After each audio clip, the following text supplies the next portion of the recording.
de les conneries.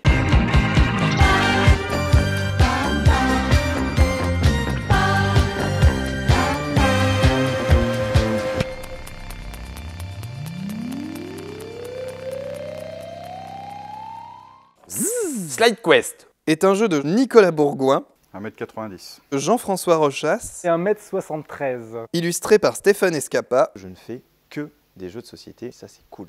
Et on se la pète, on a une boîte dédicacée. 15 à 45 minutes, 1 à 4 joueurs, à partir de 7 ans. Slide Quest raconte la quête d'un chevalier à travers un monde percé de trous comme un gruyère, qui va devoir affronter des ennemis redoutables tels que des vilains chevaliers, des boss belliqueux et de la dynamite. Notre petit chevalier va passer à travers différents niveaux jusqu'à atteindre le méga boss de fin de partie. Sous le chevalier, il y a une petite bille, ce qui fait que ça l'amène à glisser et rouler assez facilement sur les plateaux. Ces plateaux sont eux-mêmes orientables grâce à 4 leviers insérés sur les bords de boîte qui permettent de soulever qui de gauche, qui de droite ou d'avant en arrière l'élément en plastique central sur lequel est venu s'installer le plateau du niveau. Chacun des niveaux de Slide Quest propose un petit aménagement de gameplay. Il va falloir faire attention aux bombes, pousser les gardes dans les trous, pousser les bombes sur les gardes dans les trous. Véritables ennemis du jeu qu'il va falloir éviter et contourner, et l'on flippe vraiment de faire tomber son petit chevalier roulant dedans.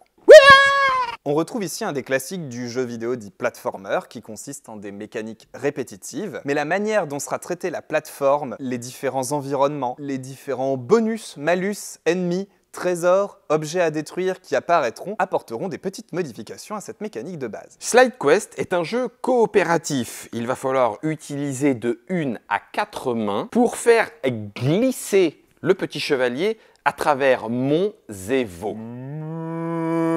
Slide Quest, ça vient d'un souvenir, ce labyrinthe avec 2 boutons et puis un plateau en bois et une bille. Et puis également des rencontres ludiques, des coups de foudre ludiques comme Looney Quest. Coup de foudre amical avec Jean-François Rochas, un mec que j'ai rencontré via la cale. À deux, souvent les idées sont plus pertinentes. On s'est tout de suite bien entendu, bien complété. Nicolas un jour m'a parlé de son projet avec des plateaux qui bougeaient, mais était bloqué, ne voyait pas trop comment continuer ce projet-là. Il pense à tous ceux auxquels je ne pense pas et inversement. J'ai pu le modéliser, l'imprimer en 3D, ce qui a permis de valider très rapidement le gameplay et le fait que ça marche. Et à partir de ce moment-là, on a pu vraiment développer le concept à fond, créer le système de niveau, créer le système d'obstacles. Il y a des barrières, des rochers, des arches de pierre autour duquel ou sous lesquels nous allons devoir glisser en évitant de se taper trop fort pour rebondir et finir dans un des trous. Des trous, on met le doigt dedans, tout va bien.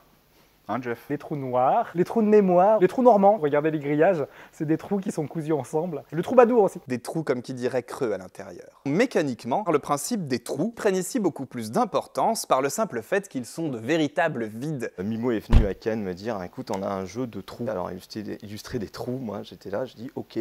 Que j'ai fait tout simplement, c'est partir d'une perspective centrale, de me fixer mon point de fuite au centre du plateau, d'où que soit placé le joueur. Il y a cette sensation de profondeur. Et je me suis régalé parce que ça me sortait un peu des sentiers battus. J'avais l'habitude de faire beaucoup de personnages, là il n'y avait que du décor. L'univers en lui-même, à travers les différents niveaux, nous convie au voyage. On accompagne ce petit chevalier de l'extérieur jusqu'à l'intérieur du château du méchant. Et c'est à chaque fois une petite découverte que l'on a envie de faire durer.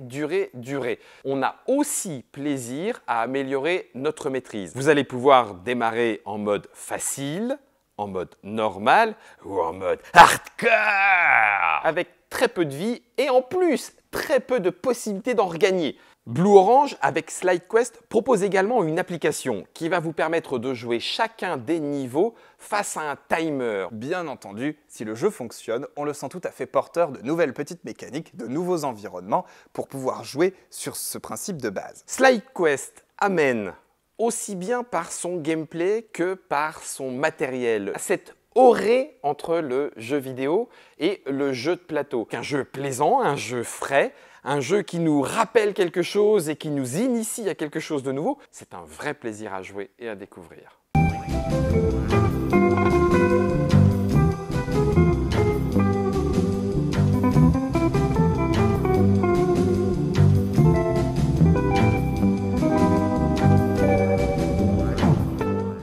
Si tu as aimé cette vidéo, commente, like, partage et abonne-toi. Non, non, à droite, top, à droite, encore, un peu plus à gauche, un peu plus, oh, le trou, là, attention, le trou